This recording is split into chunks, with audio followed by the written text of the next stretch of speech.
Ang himala sa palasyo. Dalhin ninyo rito ang pinakamagaling na manggagamot. Ngayon din, umalingaw-ngaw ang sigaw ni Prinsesa Amira, isang prinsesang Arabe na nagmamay-ari ng trilyon-trilyong kayamanan sa bawat sulok ng palasyo. Ito ang tugatog ng galit na kanyang inipon sa loob ng 20 taon na pananatili sa isang wheelchair. Sa gitna ng kaguluhan, isang simpleng dalagang Pilipina ang tahimik na lumapit. Pwede po bang magtiwala kayo sa akin, kamahalan? Isang hamak na babaeng galing sa kung saang lupalop ang dinala ninyo sa akin? Palayasin yan?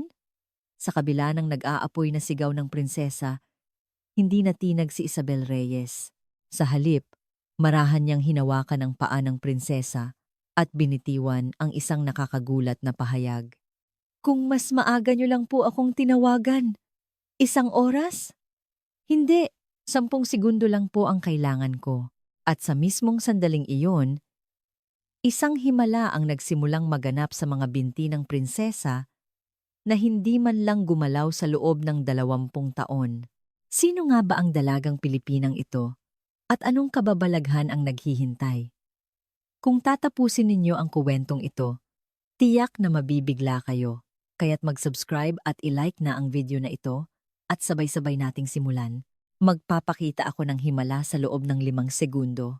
Ang tinig ng dalagang Pilipina na matatas magsalita ng Arabe. Hindi makapaniwalang tinitigan siya ni Prinsesa Amira, ang prinsesang Arabe na may hawak na trilyon-trilyong kayamanan. Ang kanyang mga binti na sinukuan na ng mga pinakatanyag na doktor sa buong mundo ay sinasabi ng isang dalagang Pilipina na mukhang nasa 20 taong gulang pa lamang na kaya niyang gamutin sa loob ng 5 segundo. Sino ka para sabihin yan? Ni hindi nga kita kilala. Ang tinig ni Prinsesa Amira ay puno ng pait ng matagal ng kawalan ng pag-asa. Mula ng isilang, siya ay paralisado mula baywang pababa at nakaasa sa wheelchair.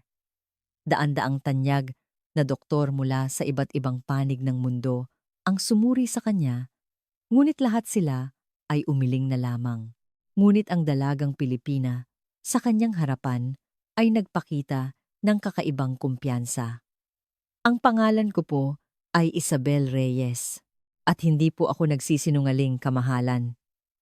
Walang bahid ng pag-aalinlangan sa mga mata ni Isabel.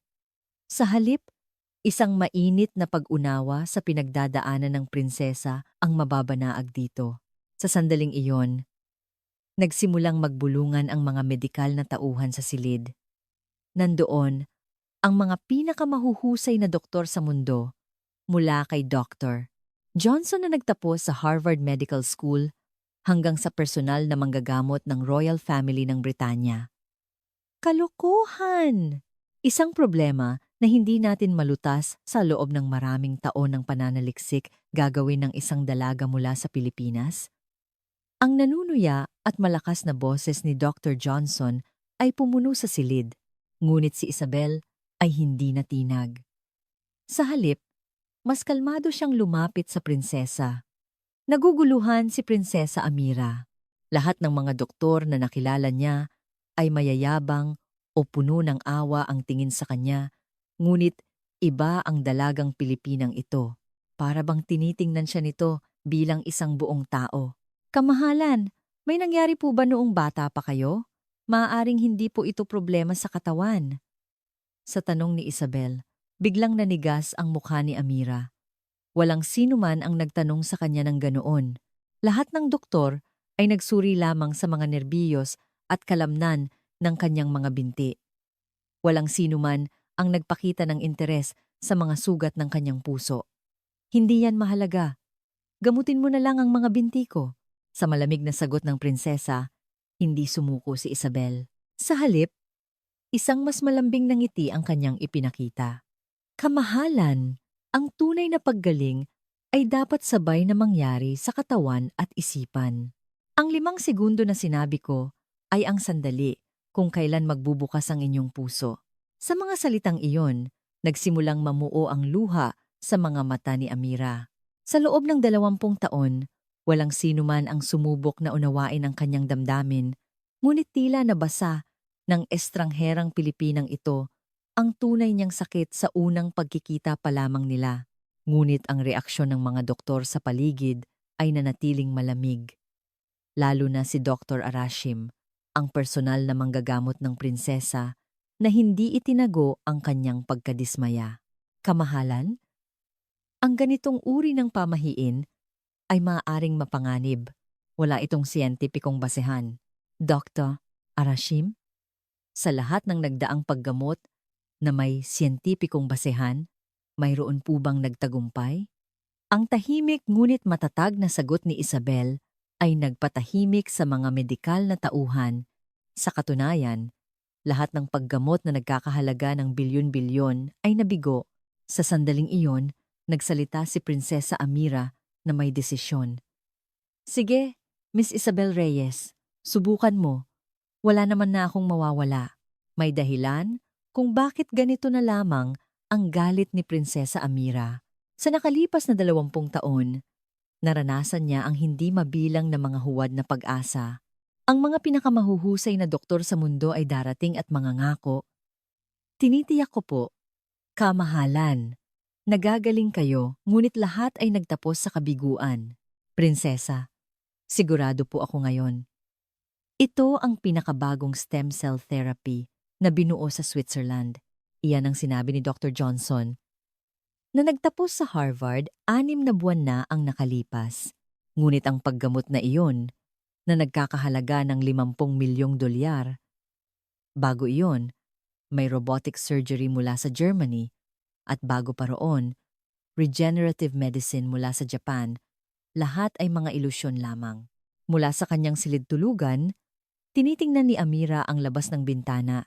Ang kanyang ama, si Sultan Mahmud, ang pinakamalaking oil tycoon sa gitnang silangan, ay kayang ibigay sa kanya ang lahat ng bagay sa mundo. Mula sa mga diamanteng kuwintas hanggang sa pribadong jet, anumang naisin niya ay nakukuha niya.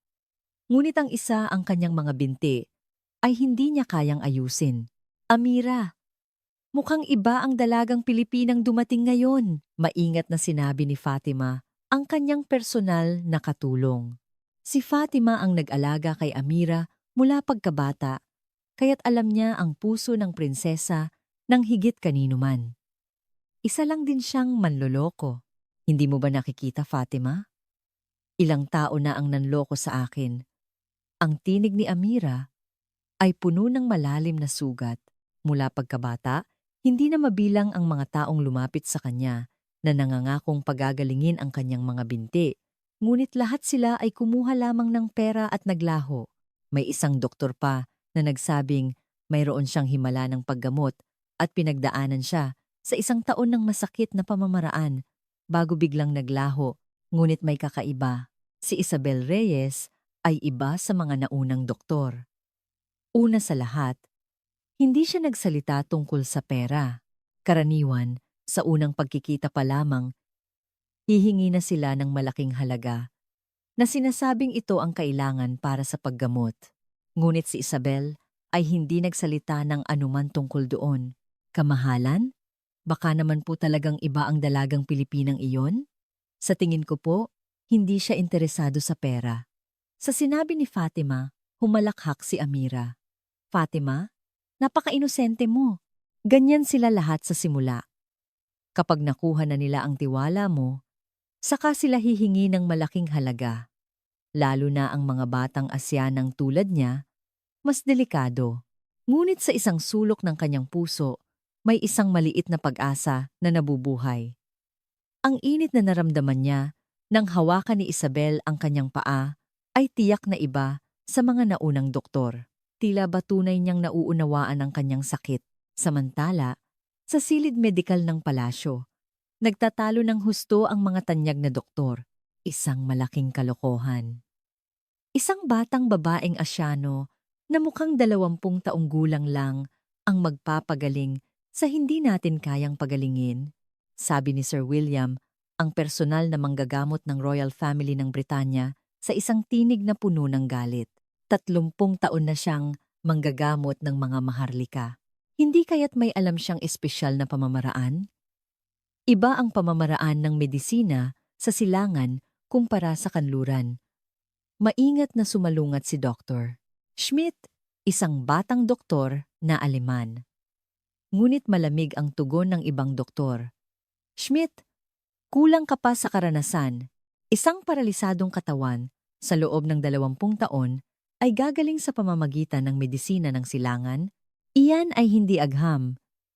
Iyan ay pamahiin, matigas na sabi ni Dr. LeBlanc, isang propesor mula sa Sorbonne Medical School sa France.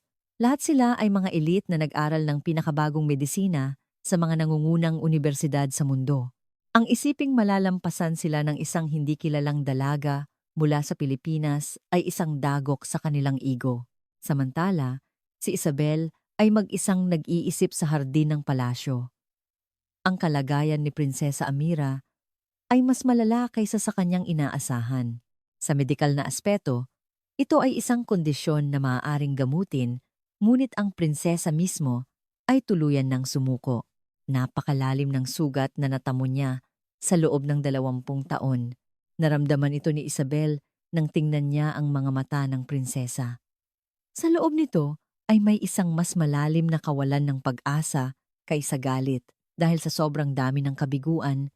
Tinalikuran na niya ang pag-asa mismo sa ganitong sitwasyon, kahit na ang pinakamahusay na paraan ng paggamot ay mahihirapang maging epektibo. Noon, isang lingkod ng palasyo ang lumapit kay Isabel. Miss Isabel Reyes, nais po ng kamahalan na formal na sumailalim sa inyong paggamot bukas ng umaga. Ngunit mayroon po siyang kondisyon. Anong kondisyon po? Kung mabibigo ang paggamot, kailangan ninyong lisanin agad ang palasyo at hindi na kayo maaaring lumapit pa sa kamahalan. Tumango si Isabel. Sa katunayan, mayroon siyang kumpiyansa. Ang problema ni Prinsesa Amira ay hindi medikal, kundi isang problema ng puso. Ngunit ang pagpapagaling sa sugat ng puso ay tila mas mahirap kaysa sa inaasahan. Nang gabing iyon, hindi makatulog si Amira. Nag-aalala siya kung kakayanin niya bang harapin ang isa na namang kabiguan. Ngunit kasabay nito, hindi niya lubusang maiwaksi ang pag-asa. Sana naman sa pagkakataong ito, ang taimtim na panalangin ng prinsesa ay tahimik na umalingaw-ngaw sa kanyang silid na nababalot ng liwanag ng buwan. Kinabukasan ng umaga, isang tensyon ang bumalot sa malaking silid medikal ng palasyo. 12 tanyag na doktor mula sa iba't ibang bansa ang dumalo. Lahat sila ay itinuturing na pinakamahusay sa kani-kanilang bansa. Si Dr. Johnson ng Harvard, si Sir William ng Royal Family ng Britanya, si Professor LeBlanc ng Sorbonne, isang pambihirang pagkakataon na magsama-sama ang ganitong kalibre ng mga doktor. Nakakatawa ang sitwasyong ito. Ang hindi natin nagamot sa loob ng 20 taon ay gagawin ng isang dalagang Pilipina. Humalakhak si Dr. Johnson. Sumang-ayon ang ibang mga doktor sa kanyang sinabi. Para sa kanila, ito ay isang usapin ng pride. Kung magtatagumpay si Isabel, ang reputasyon at awtoridad na kanilang binuo ay maaaring gumuho sa isang iglap.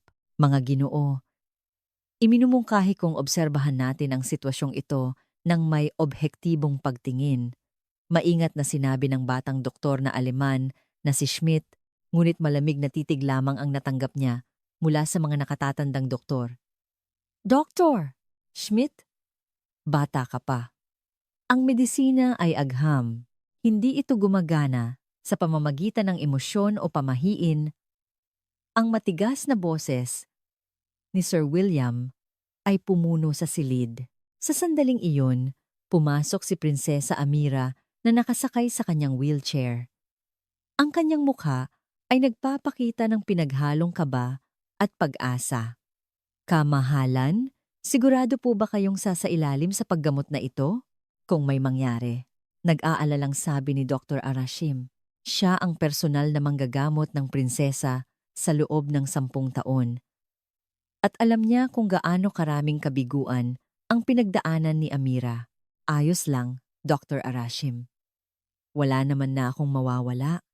ang kalmadong sagot ni Amira ay nagpatahimik sa silid. Naramdaman ng lahat ang malalim na kawalan ng pag-asa sa likod ng mga salitang iyon. Noon pumasok si Isabel Reyes. Suot niya ang parehong simpleng puting bestida tulad ng kahapon. Sa gitna ng mga magagarang kagamitang medikal at mga doktor na nakasuot ng mamahaling Amerikana, mas lalo siyang naging simple. Naku, ano yan? Mukha siyang intern sa ospital. Totoo ba? Isang tulad niya ang gagamot sa kamahalan? Nagsimulang magbulungan ang ilang doktor. Ngunit tila walang pakialam si Isabel. Sa halip, isang kalmadong ngiti ang kanyang ipinakita habang lumalapit sa prinsesa. Magandang umaga po, kamahalan. Handa na po ba kayo? Miss. Isabel, sigurado ka ba talaga? Sa nanginginig na boses ni Amira, tumango si Isabel. Opo, kamahalan. Ngunit may isa po akong hiling. Ano iyon? Sana po ay manahimik ang mga nasa paligid. Kailangan po ng konsentrasyon sa panggagamot. Nang marinig iyon, malakas na tumawa si Dr. Johnson. Konsentrasyon? Alam mo ba kung nasaan ka? Iha, nandito ang mga pinakamahuhusay na doktor sa buong mundo. At uutusan mo kaming manahimik? Opo. At kung makakaistorbo po kayo, maaari po kayong maghintay sa labas. Nagulat ang mga doktor sa matapang na sagot ni Isabel. Isang dalagang Pilipina na nasa 20 taong gulang pa lamang ay nag-uutos sa kanila na lumabas. Napakawalang galang nito. Sigaw ni Professor Leblanc sa galit. Ngunit itinaas ni Prinsesa Amira ang kanyang kamay upang pigilan sila. Mga Ginoo, tama si Miss Isabel. Kailangan ng tahimik na kapaligiran para sa paggamot. Pakiusap, maghintay muna kayo sa labas. Kamahalan. Mapanganib po ito. Kung may mangyari, huwag kayong mag-alala, Dr. Arashim. Mas lalo lang akong kakabahan kung nandito kayo. Sa huli, walang nagawa ang mga doktor kundi lumabas ng silid. Ngunit sa pasilyo, nagpatuloy ang kanilang bulungan. Hindi ka pani-paniwala. Ano ang tingin niya sa atin? Sumusobra na rin ang kamahalan. Maniwala sa isang tulad niya. Mukhang ito, yung tipikal na panloloko ng mga taga-silangan. Ngunit sa loob ng silid, biglang tumahimik. Lumuhod si Isabel sa harap ni Amira. Totoong kwento? Opo. Ang dahilan kung bakit hindi gumagalaw ang inyong mga binti. Nang hawakan ni Isabel ang kamay ng prinsesa, nagsimulang mamuo ang luha sa mga mata ni Amira. May kakaibang naramdaman siya mula sa mainit na haplos na iyon. Isang bagay na hindi pa niya naramdaman kailanman. Kamahalan, mayroon po bang nakakatakot na nangyari noong bata pa kayo? Isang bagay na may kinalaman sa inyong mga binti? Sa sandaling iyon, namutla ang mukha ni Amira. Isang alaala na itinago niya sa pinakamalalim na sulok ng kanyang isipan na hindi niya sinabi kanino man. Ang biglang bumalik. Paano? Paano mo nalaman? Ang katawan niyo po ang nagsasabi sa akin. Hindi po ito medikal na problema, kundi problema ng puso. Sa pasilyo, ang mga doktor na nakikinig ay nagsimulang magbulungan muli. Ayan na nga ba? Psychological treatment pala. Hindi medisina, counseling. Niloloko lang ang kamahalan. Hinding-hindi siya gagaling sa ganyang paraan. Ngunit sa loob ng silid, isang kamangha-manghang bagay ang nangyayari. Sa kauna-unahang pagkakataon, sa loob ng 20 taon, nagsimulang magsalita si Amira tungkol sa kanyang sugat. Ako, noong 7 taong gulang ako, ang nanginginig na tinig ng prinsesa ay nagsimulang umalingaw-ngaw sa tahimik na silid. Ako, noong 7 taong gulang ako, nanginginig ang boses ni Prinsesa Amira. Ang alaala na hindi niya maibahagi kaninuman sa loob ng 20 taon ay bumalik na parang kahapon lang nangyari. Mas hinigpitan pa ni Isabel ang hawak sa kamay ng prinsesa at naghintay. Dahan-dahan lang po, kamahalan.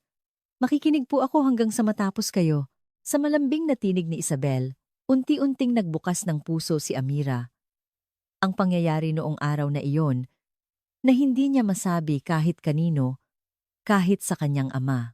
Noong 7 taong gulang ako, nagkaroon ng sunog sa palasyo. Biglang sumiklab ang apoy sa gabi At lahat ay nagkagulo.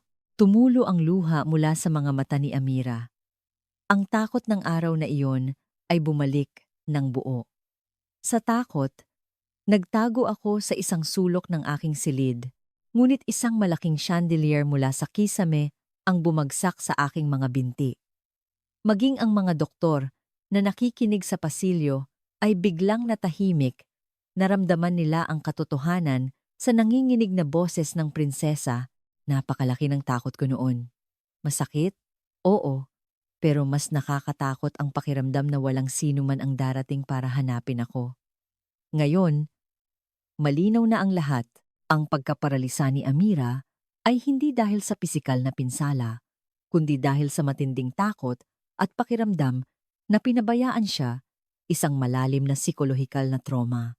Kamahalan, mula noon, patuloy po kayong natakot. Hindi po ba? Natatakot na masaktan muli, na maiwang mag-isa muli. Paano? Paano mo nalaman? Tinitigan ni Amira si Isabel na may pagtataka. Tila ba talagang nakikita ng dalagang Pilipinang ito ang laman ng kanyang puso? Pinoprotektahan ng katawan niyo ang sarili niyo, kamahalan.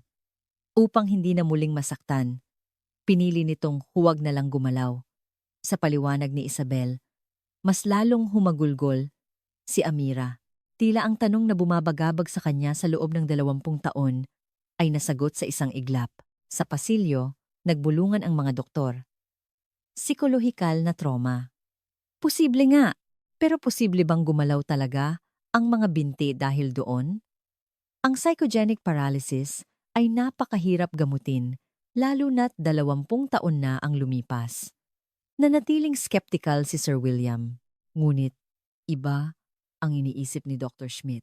Sir William, hindi kaya mayroon tayong nakaligtaan? Palagi nating tinitingnan ang katawan, ngunit hindi natin tiningnan ang puso. Schmidt. Ang medisina ay agham. Hindi ito gumagana sa pamamagitan ng emosyon.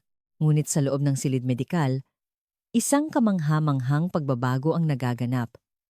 Habang marahang minamasahe ni Isabel ang mga binti ni Amira, nagsalita siya. Kamahalan, ligtas na po kayo ngayon. Walang sino man ang mag-iiwan sa inyo na mag-isa. Talaga? Opo, pangako po. At ngayon, kamahalan, kailangan nyo na pong magkaroon ng lakas ng loob. Ang lakas ng loob na kumawala sa nakakatakot na alaala ng araw na iyon, isa-isang ginagalaw ni Isabel ang mga daliri sa paa ni Amira nang may kahinahunan. Habang ginagawa ito, patuloy siyang nagsasabi ng mga salitang nagpapalakas ng loob. Hindi po kayo nag-iisa. Kamahalan. Lahat ng tao dito ay nagmamahal sa inyo. Si Tia Fatima, si Dr. Arashim, at ako rin po. Sa sandaling iyon, may kakaibang naramdaman si Amira. Tila ang kanyang nagyayelong puso ay unti-unting natutunaw at sa kanyang pagkagulat. Nagulat na sabi ni Amira. Nakaramdam siya ng bahagyang sensasyon sa kanyang mga daliri sa paa. Kamahalan, anong nangyayari? Yung mga daliri ko. Makati ang mga daliri ko sa paa. Ito ang unang sensasyon na naramdaman niya sa loob ng 20 taon. Hindi makapaniwalang tiningnan ni Amira ang kanyang mga binti. Ang mga doktor sa pasilyo ay dali-daling pumasok. Nakaramdam sila ng kakaiba. Anong nangyayari, kamahalan? Tanong ni Dr. Arashim habang hinihingal. Dr. Arashim, nararamdaman ko ang mga daliri ko sa paa. May pangangati akong nararamdaman. Nagkatinginan ang mga doktor. Hindi sila makapaniwala na bumalik ang sensasyon sa isang bahagi ng katawan na tuluyang nawalan ng pakiramdam sa loob ng 20 taon. Imposible. Napakalala ng pinsala sa nerbiyos. Bulong ni Dr. Johnson na may pagkalito. Ngunit si Isabel ay nanatiling kalmado. Simula pa lang po ito. Kapag gumaling na ang puso ng kamahalan, susunod na rin po ang kanyang katawan. Simula pa lang? Opo. Kamahalan. Ang tunay na paggamot ay ngayon pa lang magsisimula. Nang ngumiti si Isabel, Sa kauna-unahang pagkakataon sa loob ng 20 taon, isang tunay na pag-asa ang sumilay sa mga mata ni Amira. Pakiramdam niya, sa pagkakataong ito, iba na talaga. Ngunit noon, biglang bumukas ang pinto ng silid medikal at isang lalaki ang pumasok. Ito ay si Sultan Mahmud, ang ama ni Amira. Ang kanyang mukha ay puno ng galit. Ano ang nangyayari dito? Ang malakas na boses ng sultan ay pumuno sa silid. Sa harap ng awtoridad ng pinakamalaking oil tycoon sa gitnang silangan, lahat ay kinabahan, ngunit si Isabel ay nanatiling kalmado. Magandang araw po, kamahalan. Ako po, si Isabel Reyes. Isabel Reyes. Ikaw ba, yung babaeng Pilipina na gumugulo sa isip ng anak ko? Ang malamig na tingin ng sultan ay dumapo kay Isabel. Paano niya haharapin ang sitwasyong ito? Ang mga mata ng lahat ay nakatuon kay Isabel. Ang pagdating ni Sultan Mahmud ay lubos na nagpabago sa kapaligiran ng silid medikal. Ang kanyang presensya bilang pinakamayamang oil tycoon at absolutong pinuno sa gitnang silangan ay hindi matatawaran. Sa kanyang taas na mahigit 190 centimeters, matipunong pangangatawan at matalas na mga mata na parang agila, malinaw na siya ay galit. Amira, totoo bang naniniwala ka sa isang babaeng hindi natin kilala? Ang boses ng sultan ay pinaghalong pagkadismaya at galit. 20 taon siyang gumastos ng daan-daang bilyong dolyar para sa paggamot ng kanyang anak, ngunit puro kabiguan ang kanyang natamo, kaya't hindi niya matanggap na muling mangyayari ang ganito. Ama, pero bumalik po talaga ang pakiramdam ko. Nararamdaman ko na po ang mga daliri ko sa paa. Pakiusap ni Amira, ngunit nanatiling malamig ang ekspresyon ng sultan. Pakiramdam? Ilang beses mo nang naramdaman ang ganyang maling akala, lagi kang naluloko, Amira. Sa malamig na salita ng sultan, namutla ang mukha ni Amira. Totoo ngang ilang beses na siyang umasa na bumalik ang kanyang pakiramdam, ngunit lahat ay nauwi sa pagkabigo. Ngunit sa pagkakataong ito, iba talaga. Isang tiyak na sensasyon ang kanyang nararamdaman. Kamahalan, susuriin po namin. Maingat na sabi ni Dr. Arashim habang kinukuha ang kanyang mga kagamitang medikal. Ngunit mas interesado ang sultan kay Isabel. Sinabi mong Isabel Reyes ang pangalan mo? Sino ka at anong karapatan mong gamutin ang anak ko? Sa nagbabantang tanong ng sultan, lahat ng nasa silid ay napigil ang hininga. Ngunit si Isabel ay hindi natinag. Sa halip, buong tapang niyang hinarap ang sultan. Ako po si Isabel Reyes, mula sa Pilipinas. At isa lang po ang dahilan kung bakit ako naririto, ang taos-pusong hangarin na tulungan ang kamahalan.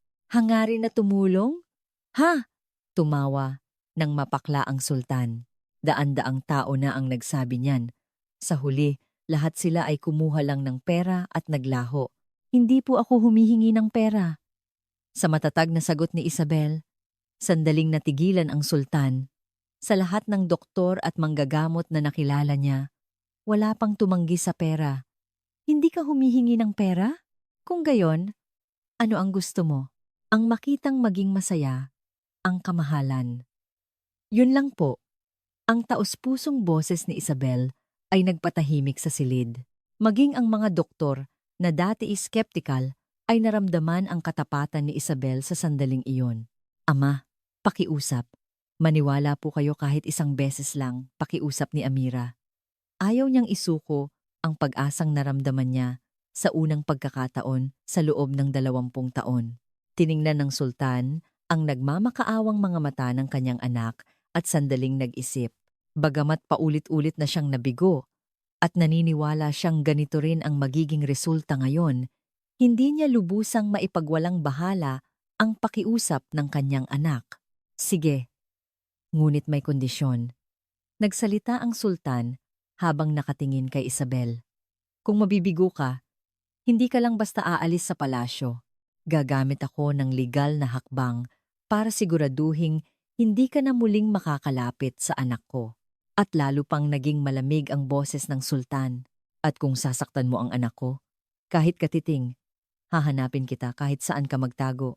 Sa banta ng pinakamayamang tao sa gitnang silangan, kinabahan ang mga doktor. Ngunit si Isabel ay ngumiti lamang. Huwag po kayong mag-alala, kamahalan. Wala po akong balak na saktan ng prinsesa. Mabuti. Kung gayon, ipakita mo ngayon din na kaya mo talagang pagalingin ang anak ko. Lahat ng mata ay nakatuon kay Isabel. 12 tanyag na doktor, ang absolutong pinuno na si Sultan, at si Amira, na puno ng pag-asa isang sandali, na hindi inaasahan ng sinuman ang papalapit, na lumapit si Isabel kay Amira at lumuhod. Hinawakan niya ang 2 kamay ng prinsesa at nagsalita.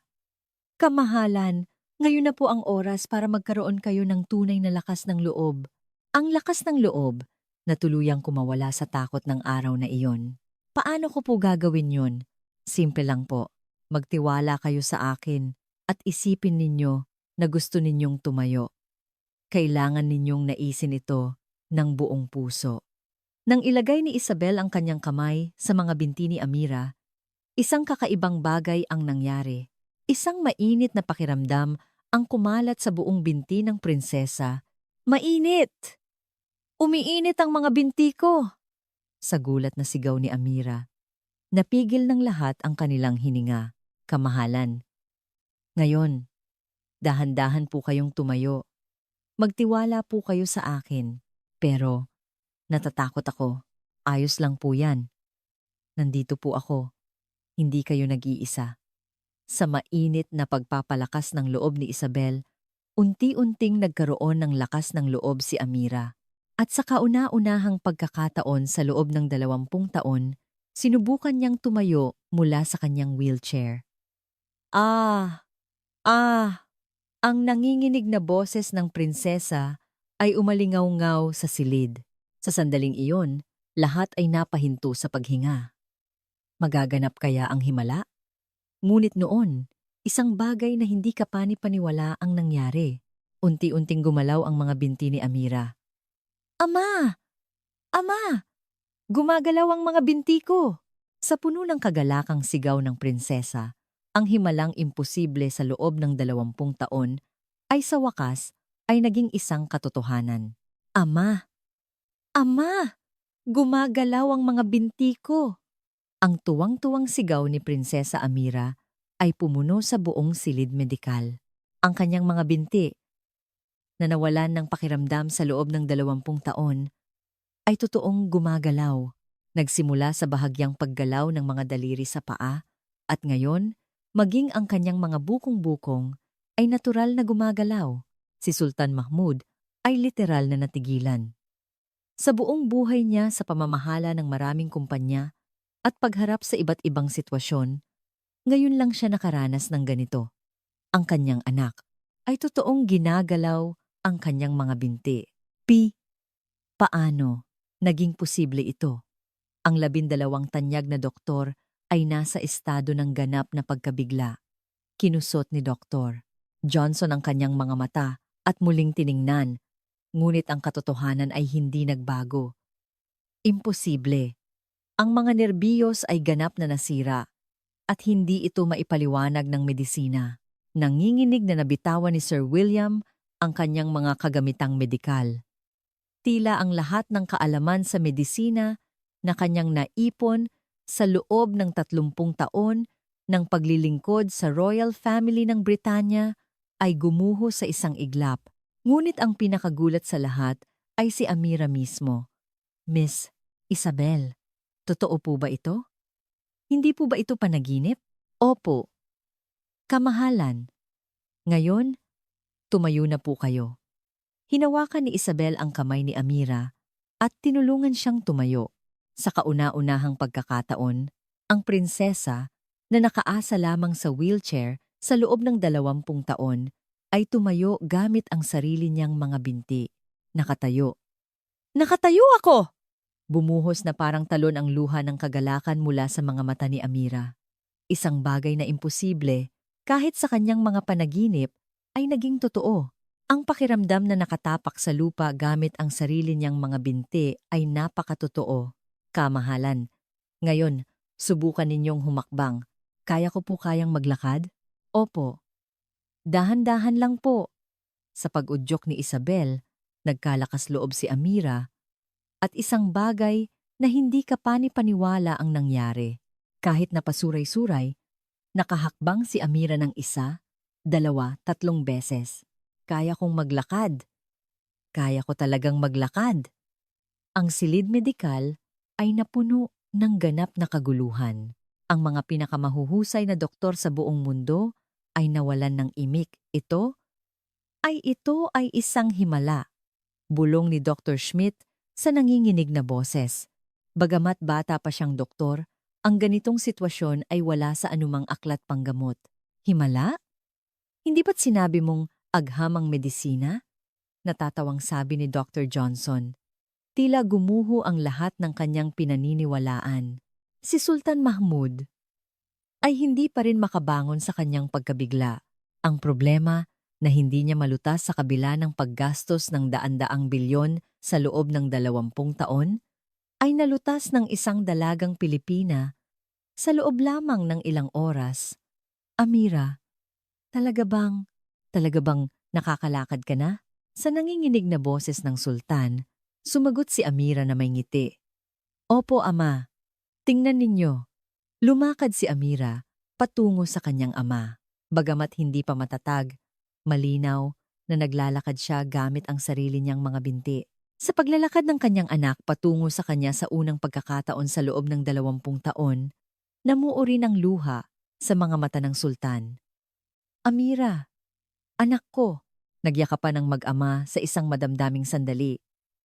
At lahat sa silid ay natahimik. Ang 20 taon ng paghihintay ay sa wakas ay natapos na. Noon, lumapit si Dr. Arashim na may hawak na kagamitang medikal sa nanginginig na kamay. Opo, bawat daliri ko sa paa ay nararamdaman ko. Ang lamig ng sahig, ang paggalaw ng hangin. Lahat ay nararamdaman ko. Nang bahagyang tusukin ni Dr. Arashim ang binti ni Amira ng isang karayom, napasigaw ito ng aray. Ang normal na pakiramdam ay ganap na bumalik. Ito ay ganap na paggaling. Nagsimulang magbulungan ang mga doktor. Ngunit ang kanilang atensyon ay nakatuon na ngayon kay Isabel. Miss Isabel Reyes, paano naging posible ang isang bagay na tulad nito? Tanong ni Sir William sa isang boses na puno ng paghanga. Ngayon, hindi na ito panunuya o pagdududa, kundi purong pagkamausisa. At sino ka ba talaga? Tanong din ni Dr. Johnson. Ngayon, tinitingnan na nila si Isabel sa ibang paraan. Nagpakita ng bahagyang pag-aalinlangan si Isabel at tahimik siyang nagsalita. Ang totoo po, mayroon po akong isang espesyal na pinagmulan na hindi ninyo alam. Ang mga mata ng lahat ay nakatuon kay Isabel. Sino nga ba talaga ang dalagang Pilipinang ito? Paano niya nalutas ang isang problema na hindi malutas ng mga pinakamahuhusay na doktor sa mundo ng ganoon kadali? Ang totoo po, ako ay... Nang bubuksan na ni Isabel ang kanyang bibig, narinig ang mabilis na mga yapak mula sa labas ng silid. Biglang bumukas ang pinto at isang lalaki ang pumasok nang nagmamadali. Isabel, sa wakas, nahanap din kita sa biglaang sigaw ng lalaki. Nagulat at napalingon ang lahat sa silid. Ang lalaki, na mukhang nasa kalagitnaan ng 40, ay nakasuot ng mamahaling Amerikana. Ngunit bakas sa kanyang mukha ang pagmamadali. Professor Cruz, paano po kayo nakarating dito? Nagtatakang tanong ni Isabel. Ang lalaki ay walang iba kundi si Dr. Mateo Cruz ng Kolehiyo ng Medisina ng Universidad ng Pilipinas. Ang pinakamahusay na neurosurgeon sa Pilipinas at isang kilalang medikal na scholar sa buong mundo. Isabel, alam mo ba kung gaano kita katagal hinanap nang bigla kang nawala? Nagkakagulo na ang Research Institute. Sa sinabi ng propesor, nagsimulang magbulungan ang mga doktor. Research Institute? Ibig sabihin, si Isabel ay hindi isang simpleng manggagamot. Paumanhin po, Propesor. Ngunit mayroon po akong kailangang asikasuhin. Kailangang asikasuhin? Bukas na ang clinical trial ng binuo kong neuroregeneration therapy. Sa revelasyon ng Propesor, biglang tumahimik ang silid. Neuroregeneration therapy.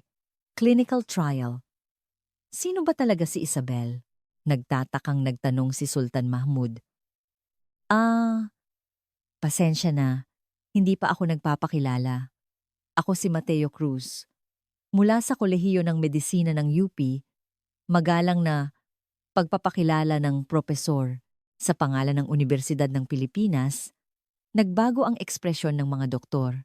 Ito ang nangungunang universidad sa medisina sa Pilipinas.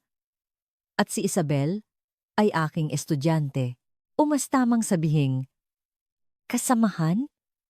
Gulat na tanong ni Sir William. Opo.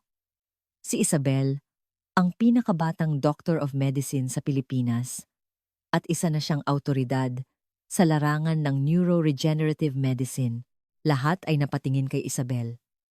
Ang dalagang mukhang 20 taong gulang pa lamang ay isang Doctor of Medicine at isang autoridad pa. Sinabi ninyong pinakabatang Doctor of Medicine? Nanginginig na tanong ni Dr. Johnson. Nagtapos si Isabel sa UP College of Medicine sa edad na 81 at nakuha niya ang kanyang doctorate sa edad na 20. At ngayon, siya ang Center Director ng Neuroregenerative Medicine Center ng aming ospital. Ganap na tumahimik ang silid. Lahat ay hindi makapaniwala. Tahimik na yumuko si Isabel. Pasensya na po, hindi ko po nasabi sa simula. Hindi Isabel. Alam ko na ang ugali mo. Palagi kang mapagkumbaba. Natatawang sabi ng propesor. At ipinagpatuloy niya ang kanyang paliwanag sa mga doktor. Ang psychoneuroregeneration therapy na binuo ni Isabel ay isang revolusyonaryong paraan ng paggamot na unang nag-ugnay sa psikolohikal na trauma at pinsala sa nerbiyos sa buong mundo. Sabay nitong pinapagaling ang sugat ng puso habang pinasisigla ang pagbabago ng mga nerbiyos. Kung gayon, ang paggamot sa kamahalan ay, opo, ito ang natatanging paraan ng paggamot ni Isabel.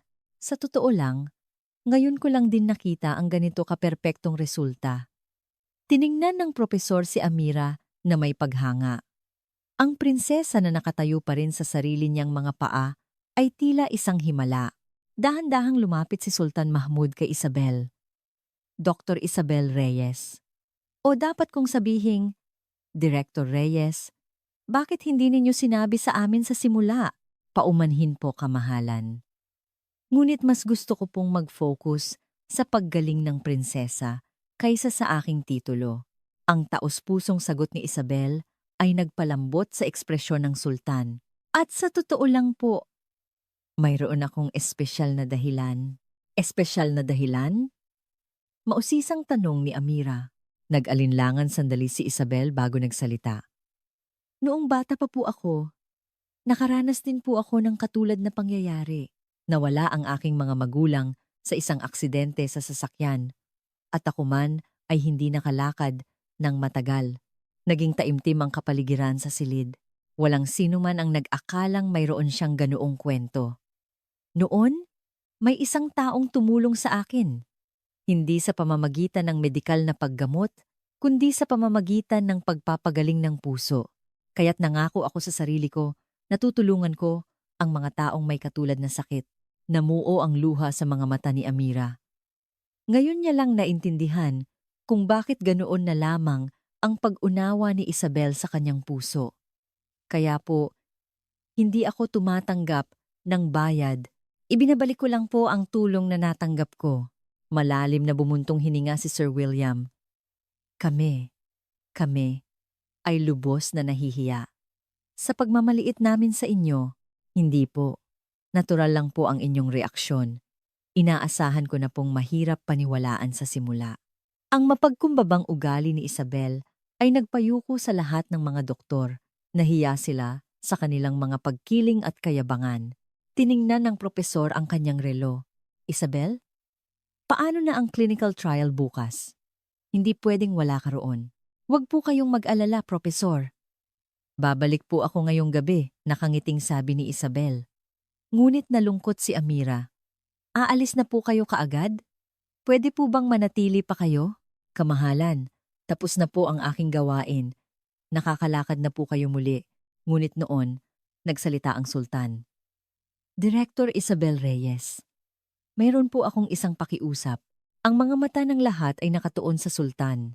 Ano kaya ang kanyang hihilingin? Director Isabel Reyes, mayroon po akong isang pakiusap. Sa seryosong boses ng sultan, kinabahan ang lahat sa silid.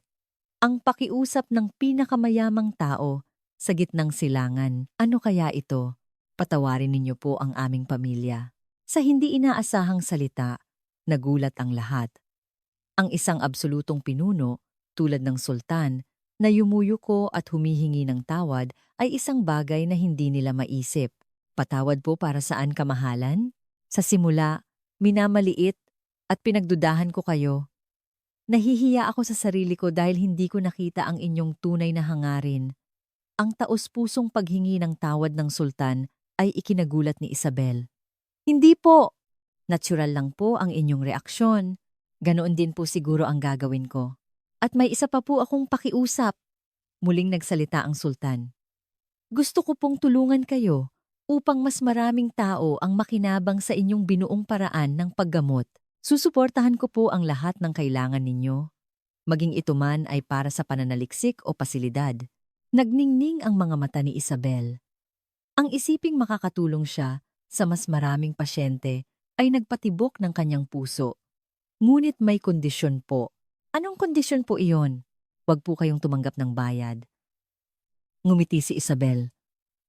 Huwag po kayong mag-alala. Yan po talaga ang plano ko. Lumapit si Amira kay Isabel at hinawakan ang kanyang kamay. Ate Isabel, maraming salamat. Kung hindi dahil sa'yo, habang buhay na siguro akong nasa wheelchair. Hindi po, kamahalan. Posible po ito dahil nagkaroon kayo ng lakas ng loob. Noon, natatawang nagsalita ang propesor. Isabel, mukhang makikilala na ang pangalan mo sa buong mundo. May imbitasyon ka na mula sa Harvard para maging guest speaker. Talaga po? Mula sa Harvard? Nahihiyang tumango si Dr. Johnson. Ako po ang tumawag.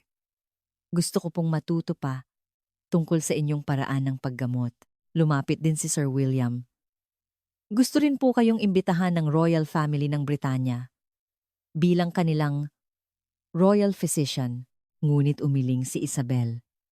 Salamat po, ngunit mas gusto kong tulungan ang mas maraming pasyente sa Pilipinas.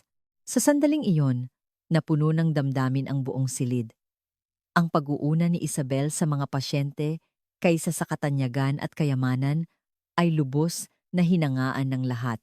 Ate Isabel, gusto ko pong maging tulad ninyo, sabi ni Amira na may determinasyon. Gusto ko rin pong mabuhay na tumutulong sa ibang tao, tulad ng pagtulong ninyo sa akin. Isang ngiti ng pagmamalaki ang sumilay sa mga labi ni Isabel. Napakagandang ideya po niyan, kamahalan. Ang pagbabahagi ng pagmamahal na natanggap iyan po ang tunay na paggaling, maging ang sultan ay naantig sa pagbabago ng kanyang anak. Amira, malaki na ang ipinagbago mo. Ngayon ko lang naramdaman na nabawi ko na ang tunay kong anak. Muling nagyakapan ang mag-ama sa isang madamdaming sandali. Ang 20 taon ng sakit ay ganap ng gumaling. Ilang oras ang lumipas, sa paliparan, nagpapaalam na si Isabel, si Amira, na naglalakad na gamit ang sarili niyang mga paa, ang naghatid sa kanya. Ate Isabel, magkita po tayo ulit. Opo, kamahalan. At ipangako ninyo, ang pagmamahal na natanggap ninyo ay ibabahagi ninyo sa iba. Opo, pangako po. Ngumiti ng maliwanag si Amira. Sa ngiting iyon ay makikita ang tunay na kaligayahan na hindi nakita sa kanya sa loob ng 20 taon. Sa loob ng eroplano, tinitingnan ni Isabel ang labas ng bintana. Ang lahat ng nangyari ngayon ay parang panaginip. Ngunit ang pinakamasaya sa lahat ay ang katotohanang Natagpuan na ni Amira ang tunay na kaligayahan. 6 na buwan ang lumipas, isang kamanghamanghang balita ang kumalat sa buong mundo. Ibinigay ni Prinsesa Amira ang karamihan sa kanyang yaman upang itatag ang Pag-asa Foundation, isang pundasyon para sa mga batang may kapansanan. Si Isabel ay naging medical advisor ng pundasyon at patuloy na tumutulong sa maraming pasyente. At hindi tumitigil ang pagdating ng mga doktor mula sa buong mundo na gustong matuto ng kanyang paraan ng paggamot. Ang pinakamahalaga ay natagpuan ni Prinsesa Amira ang tunay na kaligayahan sa pamamagitan ng pagbabahagi ng pagmamahal na kanyang natanggap. Ang kuwentong ito ay nagtuturo sa atin ng isang mahalagang aral. Ang tunay na paggaling ay hindi makakamit sa pamamagitan lamang ng paggamot sa katawan. Kailangang gumaling ang sugat ng puso upang maging tunay na malusog at tulad ni Isabel, ang pagbabahagi ng pagmamahal na natanggap iyan ang pinakamagandang paraan ng pamumuhay, ang pag-uuna sa kaligayahan ng iba kaysa sa pera o katanyagan. Kung mayroon kayong kakilala na nahihirapan dahil sa sugat ng puso, ang maliit na pag-aalala at pagmamahal na iyon ay maaaring maging isang himala na magbabago sa buhay ng isang tao. Kayo, kapag nakakaharap kayo ng sakit ng iba, paano kayo lumalapit sa kanila? At ibinabahagi niyo rin ba ang pagmamahal na inyong natatanggap? Isang taon ang lumipas. Ang kwento ng himala noong araw na iyon ay kumalat sa buong mundo at maraming bagay ang nagbago. Ang pinakamalaking pagbabago ay nangyari kay Prinsesa Amira. Ate Isabel, sa wakas, dumating ka na! Sa Ninoy Aquino International Airport, masayang tumakbo si Prinsesa Amira patungo kay Isabel. Ibang-iba na ang kanyang itsura kumpara sa isang taon na nakalipas. Sa halip na wheelchair, natural na siyang tumatakbo gamit ang kanyang 2 paa. Kamahalan, matagal na rin tayong hindi nagkita. Nagyakapan ng dalawa sa isang madamdaming sandali habang nakangiti ang mga tao sa paligid. Ngunit ang pagbabago ni Amira ay hindi lamang sa panlabas na anyo. Ate, may dahilan kung bakit ako naparito sa Pilipinas. Anong dahilan po?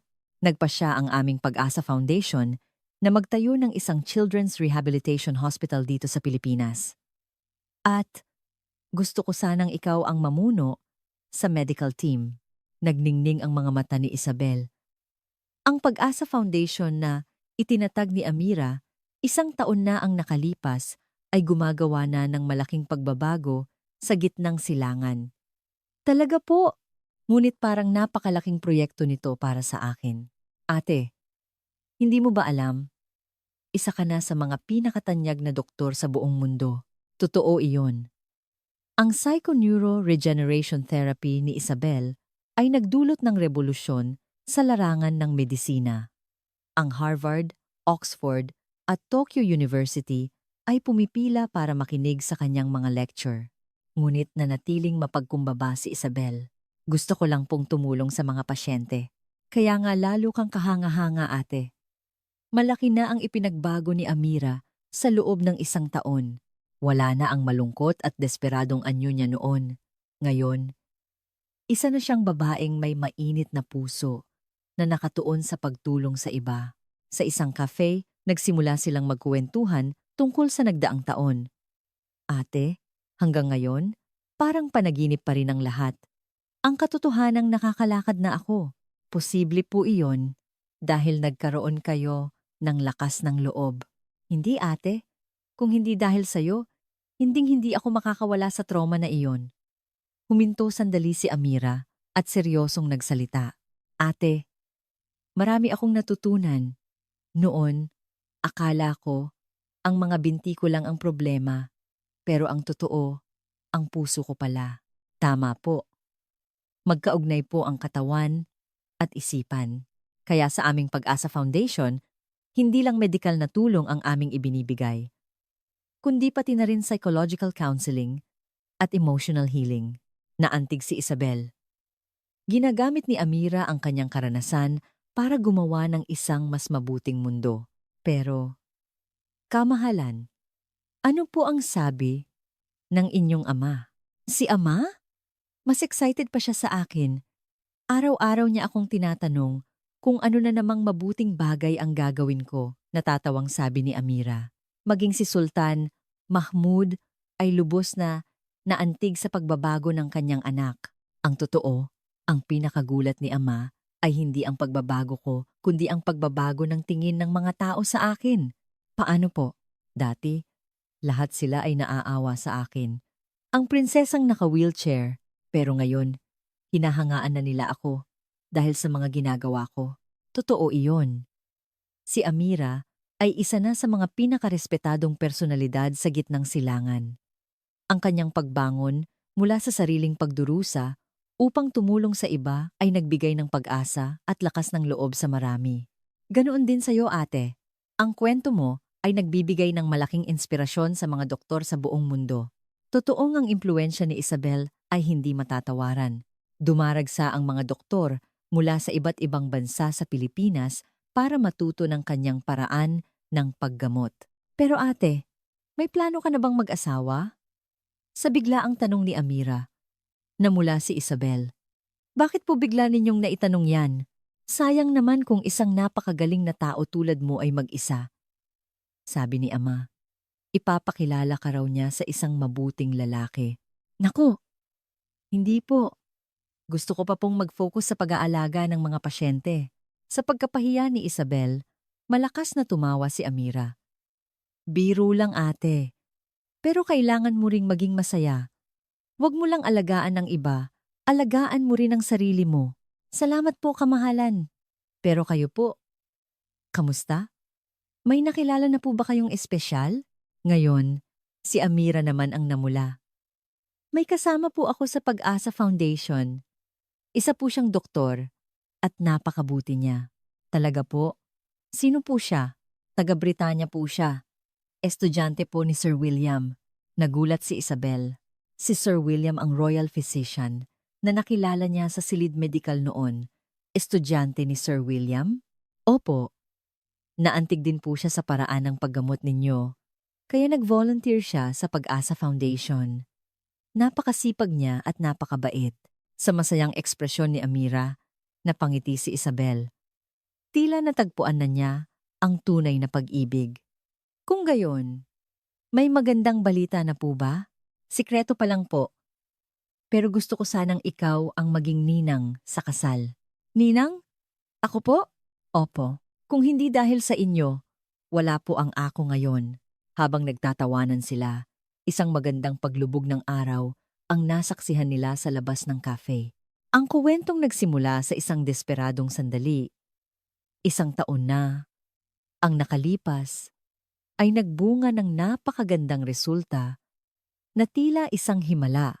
Ate, maraming salamat. Binigyan mo ako ng bagong buhay, hindi po kamahalan. Dahil po iyon sa lakas ng loob ninyong tumayo. Maliit na tulong lang po ang naibigay ko. Ngunit umiling si Amira. Ate, huwag kang magpakumbaba. Ang iyong mainit na puso at paraan ng paggamot ay nagbago hindi lang sa buhay ko, kundi sa buhay ng napakaraming tao. Totoo iyon.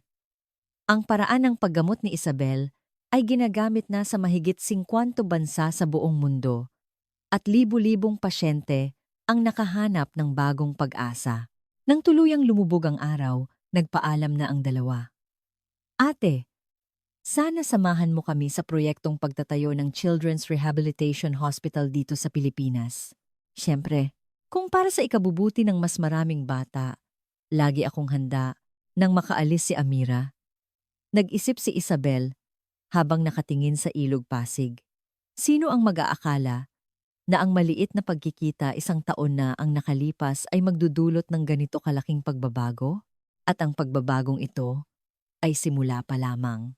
Marami pa siyang kailangang gawin para mas marami pang tao ang makahanap ng pag-asa. 3 taon ang lumipas.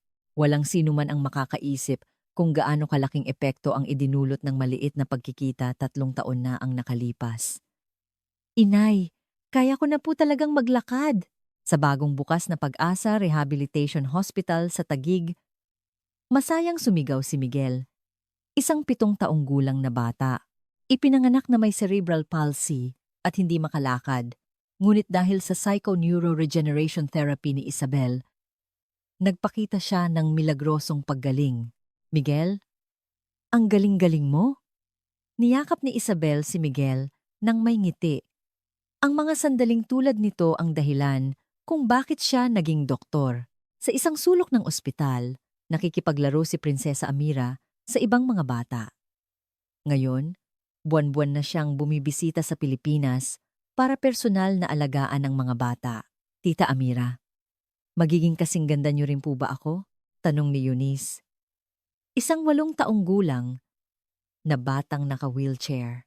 Nasakta ng ibabang bahagi ng katawan ni Eunice sa isang aksidente, ngunit ang kwento ni Amira ay nagbigay sa kanya ng malaking lakas ng loob.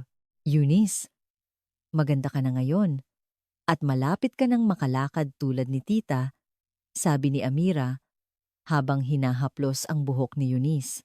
Ang kanyang mga mata ay nagliliwanag sa init at kumpiyansa na ibang-iba sa 3 taon na ang nakalipas. Talaga po? Pangako po? Pangako. Pero kailangan din ni Eunice na maging matapang, huwag kang matakot at magtiwala ka kay Dr. Isabel. Noon, isang espesyal na bisita ang dumating sa labi ng ospital. Walang iba kundi sina Sir William, Dr. Johnson at Professor LeBlanc, ang mga tanyag na doktor na minamaliit si Isabel 3 taon na ang nakalipas. Dr. Isabel! Masayang bati ni Sir William. Ngayon, itinuturing na nila si Isabel bilang ang pinakarespetadong doktor. Naku, bakit po kayo naparami? Maglalathala tayo ng isang research paper ng magkakasama, hindi ba? Tungkol sa global clinical results ng psychoneuroregeneration therapy, excited na sabi ni Dr. Johnson. Siya na ngayon ang pangunahing tagapagpalaganap ng paraan ng paggamot ni Isabel sa Estados Unidos. Pero Dr. Reyes, napakaganda ng mga resulta. Isang 95% success rate sa 73 bansa sa buong mundo, humangang sabi ni Professor LeBlanc. Ang paraan ng paggamot ni Isabel ay nagiging pamantayan na sa buong mundo. Lahat po ito ay dahil sa mga pasyente at mga kasamahan ko. Hindi ko po ito magagawa mag-isa.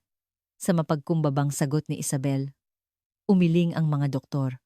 Doktora, huwag po kayong magpakumbaba.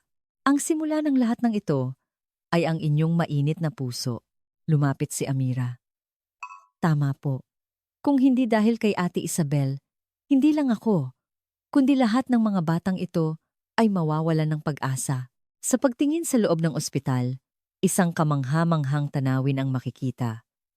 Daan-daang bata na hindi makalakad o sumuko na 3 taon na ang nakalipas ay nagtatakbuhan na ngayon. Mga ate, tingnan ninyo ako, sigaw ni Miguel habang tumatakbo sa pasilyo ng ospital. 3 buwan pa lang ang nakalipas, hindi pa siya makababa sa kanyang wheelchair. Wow! Ang bilis na ni Miguel! Pumalakpak ang ibang mga bata. Araw-araw, mga maliliit na himala ang nangyayari sa ospital na ito. Maingat na nagtanong si Sir William kay Isabel. Doktora, maaari niyo po bang sabihin sa amin ang sikreto ng paraan ng paggamot na ito? Hanggang ngayon, hindi pa rin namin ito lubos na nauunawaan. Nag-isip sandali si Isabel at ngumiti. Wala pong sikreto. Ang pinakamahalaga po ay ang taus-pusong pagmamahal sa pasyente. Pagmamahal po? Opo. Ang mga teknikal na aspeto ay maaring matutunan, ngunit ang pusong tunay na nakauunawa at nakikiramay sa sakit ng pasyente ay hindi. Kapag mayroon pong ganoong puso, magbubukas din po ang puso ng pasyente at gagaling siya. Malalim na tumango ang mga doktor.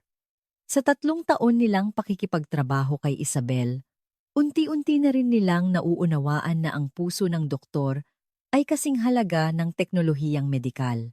At isa pa pong mahalaga ay ang pagbibigay ng lakas ng loob sa pasyente na tumayo sa sarili niyang mga paa. Hindi po natin sila pwedeng lakaran. Sila po mismo ang kailangang maglakad. Tumango si Amira. Tama po. Yun din po ang pinakamahirap para sa akin. Ang subukang muli ang isang bagay na isinuko ko na sa loob ng 20 taon ay nakakatakot. Ngunit dahil po nagkaroon kayo ng lakas ng loob, kamahalan, posible ang himala ngayon. Noon, narinig ang ingay mula sa labas ng ospital. Tumingin sila sa bintana at nakita ang mga mamamahayag na nagkukumpulan. Naku, nandito na naman po sila, sabi ni Isabel na may pag-aalala. Ang atensyon ng media ay nakakasagabal na sa tahimik na paggamot. Doktora, nakatutok na po sa inyo ang buong mundo. Kandidato na po kayo para sa Nobel Prize in Medicine, sabi ni Dr. Johnson. Totoong isa si Isabel sa mga pangunahing kandidato para sa Nobel Prize. Hindi po mahalaga ang parangal. Kung makakatulong po ako sa mas maraming pasyente, sapat na po iyon. Naantig ang lahat sa sagot ni Isabel. Na, ang kanyang dalisay na puso na hindi nagbago sa loob ng 3 taon ay lalong nagningning. Hinawakan ni Amira ang kamay ni Isabel. Ate, ang ibinigay mo sa akin ay hindi lang paggaling ng mga binti. Binigyan mo ako ng lakas ng loob na mabuhay ng totoo. Ganoon din po ako sa inyo, kamahalan. Dahil po sa inyo, nagkaroon din po ako ng mas malaking pangarap. Habang nagngingitian ang dalawa, isang mainit na damdamin ang naramdaman ng lahat. Gabi na. Mula sa rooftop ng ospital, tinitingnan ni Isabel ang lungsod ng Maynila. Sino ang mag-aakala na ang maliit na pagkikita, 3 taon na ang nakalipas, ay magdudulot ng ganito kalaking pagbabago? Ngayon, libu-libong pasyente sa buong mundo ang nakahanap ng bagong pag-asa. At sa sentro nito ay ang hindi nagbabagong katapatan at pagmamahal. Ate, anong iniisip mo? Tanong ni Amira. Parang panaginip lang po ang lahat. Mga bagay na hindi ko maisip 3 taon na ang nakalipas. Pero simula pa lang ito, ate. Mas marami pa tayong matutulungan. Tumango si Isabel. Totoo iyon. Ang lahat ng himalang ito ay simula pa lamang. Habang isa-isang lumalabas ang mga bituin sa kalangitan, ang mga puso ni na Isabel at Amira ay puno ng pag-asa para sa hinaharap dahil alam nilang mas marami pa silang mabibigyan ng milagrosong paggaling at pag-asa at ang simula ng lahat ng ito ay ang taos-pusong pagmamahal sa isang tao, isang katotohanang alam na ngayon ng buong mundo.